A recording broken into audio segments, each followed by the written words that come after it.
Сәлем, балалар, әдебиеттік оқу 3 сынып 20 сабақ. Тақырыбы батыр туса, ел ырысы. Жырдағы көркем бейнелі сөздерді сөйлеуде қолдана аласың. Батырлар жыры. Ел жұрттың арманы сыртқы жаулардан қорғанып, тыныштықта өмір сүру. Бұл әсіресе ерте кездегі жаугершілік замандарда оңай болмаған.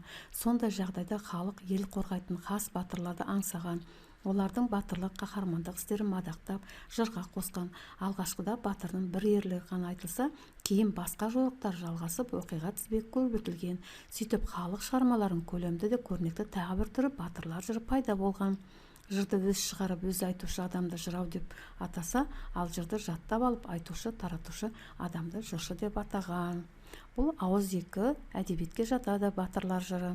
Оққанымызды кестеге түсірейік. Халық шығармасы батырлар жыры. Басты кейіпкер елді қорғаған батырлар.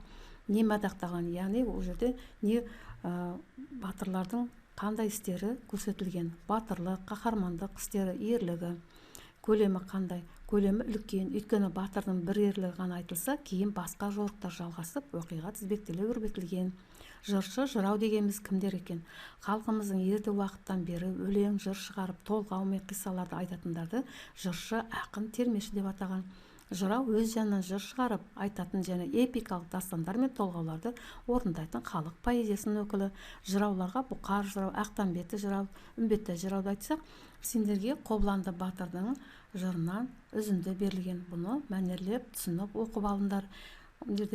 Өлеңді оқыған кезде түсініксіз сөздер бар, осыларды қарап отырып оқыңдар. Қобыланды батырдың суретін байқауға болады және мультфильмде көруге болады балалар. Және сұрақ деректерге сүйеніп, суреттегі батырларды сипатта. Яғни суретте батырлар Қобыланды мен Алшағар, олардың тұлпарлары, яғни аттары Қобыландынікі Тайбурыл, Алшағардікі Қарақасқа, киімдері оқ өтпетін сауыт тондары бар, қару-жарақтан найза, қанжар, семсер және қалқандар да бар екен. Елін жерін қорғаған тағы қандай батырларды білесіңдер? Алпамыс, Қамбар, Ертарғын, Бөгенбай, Наурызбай, Қабанбай батырлар және басқалары. Қазір оны көрсетеміз суреттерін. Мақал мәтелінің жалғасын тап дейді. Батыр туса ел ырысы, жаңбыр жауса жер ырысы. Болат қайнауда шынығады, батыр майданда шынығады.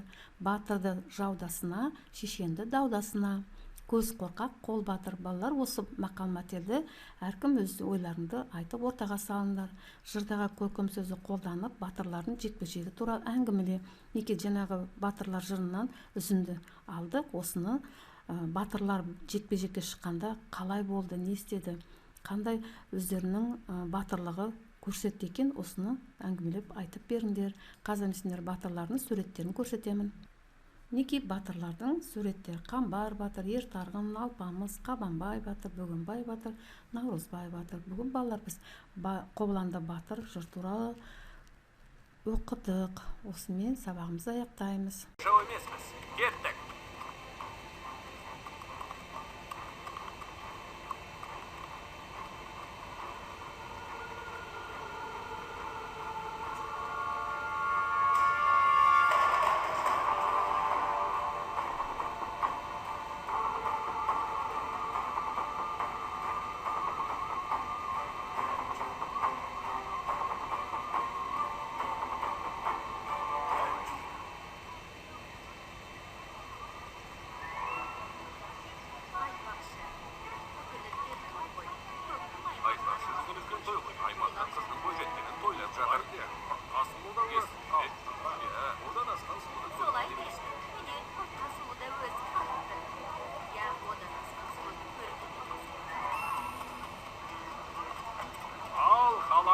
Қайнекей бері жақындаңдар, жиналыңдар, жар саламын.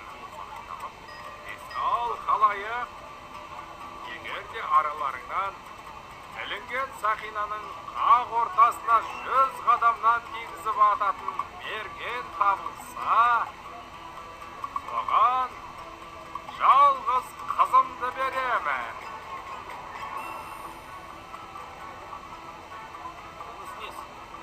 Сақинаға 5 қадамнан да беу оңай болмас. Мен сөзімде тұрамын. Қызымды нағыз батыр алса.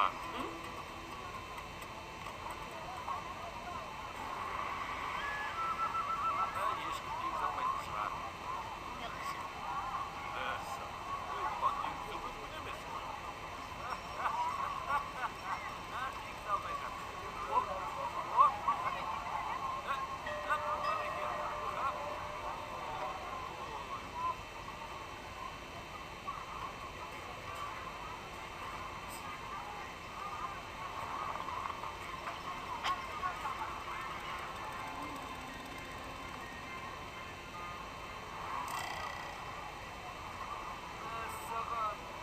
Алақай, әрекет, жарайсың, балам, жарайсың.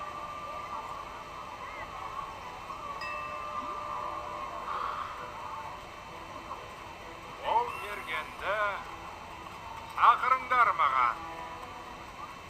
Армысыз хан ие, ол мерген менмін.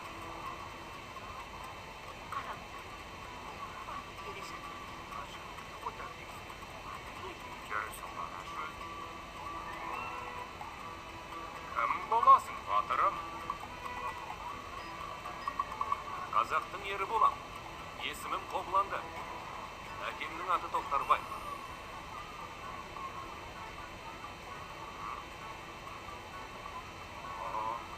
Солай ма?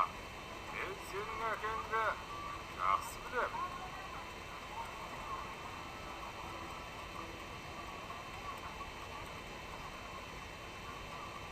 Қызым, мына батыр іздеген теңің сияқты. Өзің не дейсің?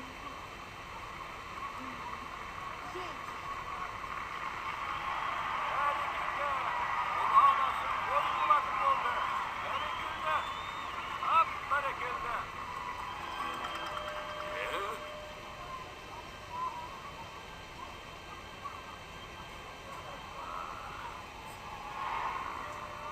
Мынау не дейді?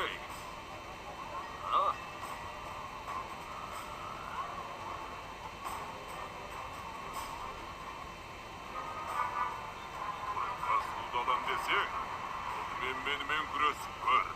Қане, батыр болсаң кел. Мен дайынмын. Қашан? Айт. Дәл қазір. Жүр қане. Шық. Қайда? Ауыл сыртында. Онымен байланысып қайтесің. Еңгезердей неме ғой өзі.